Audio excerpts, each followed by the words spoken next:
Perkenalkan, nama saya Anissa Usmatul Jana, mahasiswa PPG Prajabatan PGSD Universitas Sanata Dharma. Kali ini saya akan mempresentasikan tentang profiling peserta didik. Nah, kenapa sih kita harus melakukan profiling peserta didik? Profiling dilakukan untuk mengetahui bagaimana karakteristik peserta didik yang ada di kelas. Selain itu, memudahkan pendidik untuk mengelola kelas dan pembelajarannya dengan baik. Berikut profiling peserta didik yang akan saya lakukan. Yang pertama, terkait dengan perkembangan fisiologis, yang kedua, perkembangan psikologis, yang ketiga, motivasi belajar, yang keempat, etnik, kultural, dan status sosial, yang kelima, minat, kemampuan awal, dan gaya belajar. Nah, bagaimana cara pengumpulan datanya? Yang pertama bisa melakukan observasi saat pembelajaran, yang kedua angket, yang ketiga wawancara dengan guru dan peserta didik. Nah, terdapat pertanyaan umum. Yang pertama, nama, nomor presensi, kelas, umur, dan ini bisa disesuaikan dengan kebutuhan yang kita inginkan.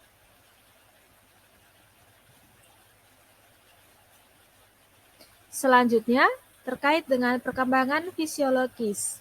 Yang pertama ada tinggi badan, berat badan, kelengkapan tubuh, berkebutuhan khusus, dan kebersihan diri. Selanjutnya, perkembangan psikologis. Ini terdapat menjadi 4 bagian, yaitu kognitif, emosi, psikososial, dan moral. Dan keempatnya ini akan terdapat indikatornya sendiri. Bagian kognitif. Yang pertama, mampu mengingat materi yang telah disampaikan guru ataupun yang telah dipelajari.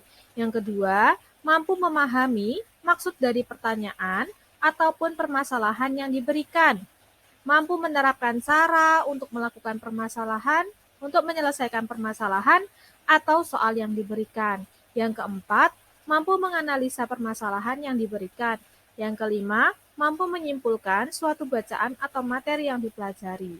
Yang keenam, mampu menilai tentang kegiatan pembelajaran yang mereka lakukan hari ini sudah maksimal atau belum.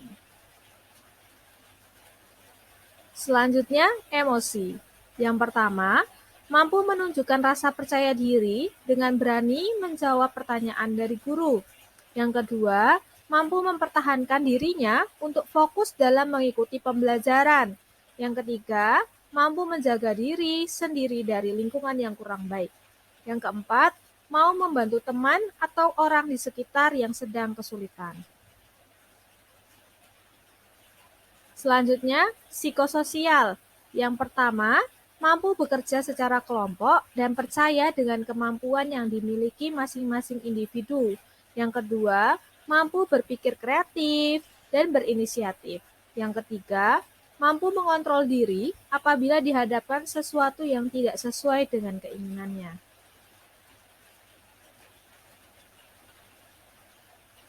Selanjutnya, moral.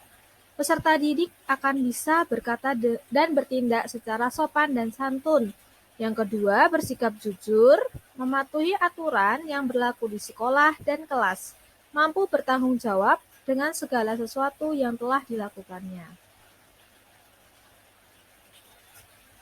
Selanjutnya, motivasi belajar. Memiliki keinginan untuk berhasil dan tidak mudah menyerah.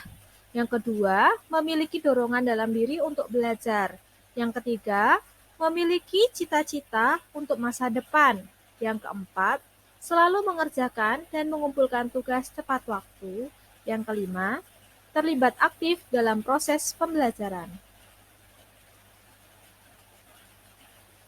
Selanjutnya, etnik, kultural, dan status sosial. Yang pertama ada asal suku peserta didik, jumlah saudara, keragaman budaya yang ada di dalam keluarga.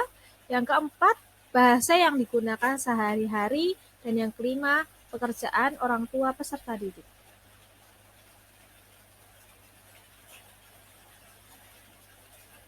Kemudian, minat, kemampuan awal, dan gaya belajar.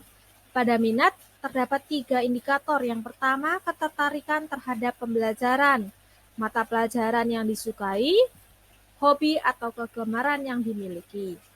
Kemudian, kemampuan awal. Kemampuan awal itu berkaitan dengan pengetahuan awal terhadap materi yang akan disampaikan oleh peserta didik. Jadi, pemahaman peserta didik tentang materi yang akan dipelajarinya. Selanjutnya, gaya belajar. Ketertarikan belajar dengan menggunakan gambar, video, mendengarkan, membaca, dan menulis. Jadi, itu adalah keinginan atau kemudahan siswa dalam belajar itu menggunakan apa? Apakah menggunakan gambar atau disebut visual, menggunakan video, audio visual, mendengarkan, audio, membaca, dan menulis.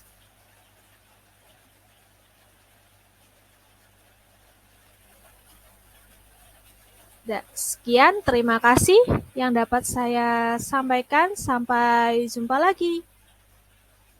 Apabila ada pertanyaan, silakan langsung ketik di kolom komentar.